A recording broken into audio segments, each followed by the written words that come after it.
দর্শক, আপনারা জানেন যে গত শুক্রবার, এই শুক্রবারের আগের শুক্রবারে নারায়ণগঞ্জ জেলার যুব দলের সদস্য সচিব মশিউর রহমান রনির উদ্যোগে বিডি ক্লিন প্রায় 450 সদস্য নিয়ে বা তারও অধিক সদস্য নিয়ে এখানে একটি উদ্বোধনী অনুষ্ঠান করেছিল। যে এটা হাজীপাড়া থেকে শুরু করে ভোলাল পর্যন্ত এটার পরিষ্কার অভিযান, অর্থাৎ কল্যাণী খাল, এটা পরিষ্কার অভিযান পরিচালনা করবে।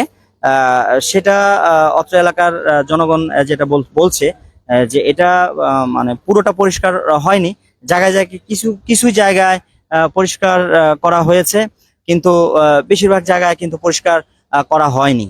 তারা পরিষ্কার না করে অত্র এলাকার মানুষজন বলছিল যে তারা লোক দেখানো কাজ করে তারা চলে গিয়েছে। আসলে বিষয়টা এমন নয়, কিছু না কিছু তো কাজ হয়েছেই। তারা যতটুকু সম্ভব তারা পরিষ্কার করেছে, কিন্তু বাকি কিছু কিছু জায়গায় তারা পরিষ্কার করতে ব্যর্থ হয়েছে। তো ব্যর্থ হয়েছে অনেকেই। অত্র এলাকার কাশীপুর ইউনিয়নবাসী ZTV চ্যানেলে যেহেতু এই লাইভটি সম্প্রচার হয়েছিল, অনেকেই জানতে চেয়েছে যে এই জায়গার সর্বশেষ খবরটা কি। তো এই বিষয়টা জানানোর জন্যই মূলত আজকে আমরা দেখাতে আসছি যে হাজীপাড়া ব্রিজ থেকে শুরু করে ওইদিকে কতটুকু পর্যন্ত কাজ হয়েছে। আপনারা যদি ক্যামেরায় একটু দেখেন, আপনাদেরকে একটু দেখাতে চাই। এদিকে রয়ে গেছে এবং এই জায়গাটা কিন্তু রয়ে গেছে। এই যে এখান থেকে শুরু করে আমরা এখন এই মুহূর্তে দর্শক দাঁড়িয়ে আছে কিন্তু রনি ডাইংকের একেবারে খুব কাছাকাছি। রনি ডাইংকের পাশে যে ব্রিজটা রয়েছে, এই ব্রিজটার এখানে দাঁড়িয়ে আছি। এই যে এখান থেকে কিন্তু ওই যে ওই পর্যন্ত এতটুকু কিন্তু রয়েই গেছে। এই যে এখান থেকে শুরু করে কিন্তু ওই যে ওই পর্যন্ত ওই পাশটা কিন্তু টোটালি রয়ে গেছে।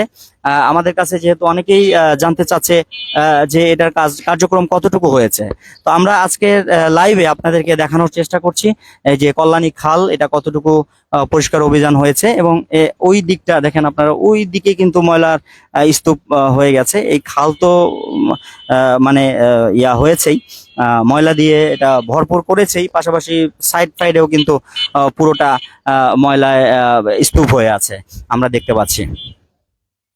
তো এই ছিল আজকের লাইভের কাশীপুর ইউনিয়ন 2 নং ওয়ার্ড থেকে হাজীপাড়া ব্রিজ থেকে এই রনি ডাইংকের যে ব্রিজ পর্যন্ত এই জায়গার সর্বশেষ আপডেট খবর। তো আজ আর নয়, আবারও নতুন কোনো লাইভে নতুন কোনো বিষয় নিয়ে হাজির হয়ে যাব আমি, শেখ জাকির আহমদ। সে পর্যন্ত সকলে ভালো থাকুন এবং ZTV অনলাইন লাইভের সাথেই থাকুন।